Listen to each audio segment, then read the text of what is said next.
Bugün internetin həyatımıza təsiri haqqında söhbət açacağam.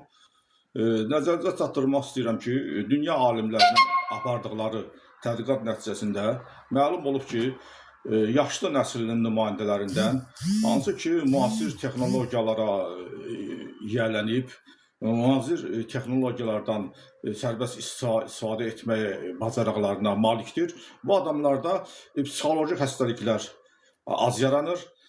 Yaşlı adamlarda, məsələn, yaşla artımına əlaqədar demensiya, sonra yaddaş pozğunluğu halları, sonra depressiya, ruh düşkünlüyü halları yaşlı adamlara xas olduğu halda, hansı yaşlı şəxslər ki, internetdən fəal istifadə edirlər, sosial şəbəkələrdən istifadə edirlər, virtual da olsa, virtual aləmdə yeni dostlar tapırlar, ünsiyyət yaradırlar.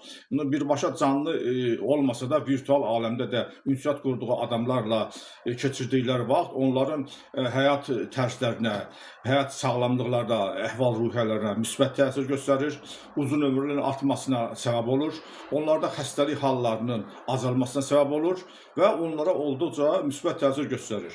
Odur ki, indi gənclər bunu bilirlər, bunlara ehtiyac yoxdur. Gənclər birbaşa gözü açıb internet görürlər.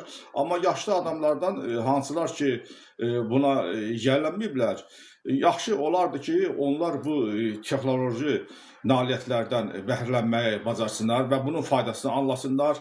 Bu olduqca xeyirlidir. Onların həyatının cəmiyyətdən təcrid olunmasının qarşısını alır, müsbət informasiya əldə etmələrə səbəb olur, həm vaxtlarını əyləncəli keçirdirlər, yeni tanışlıqlar, ünsiyyət və onların həyatının keyfiyyətinin artmasına səbəb olur.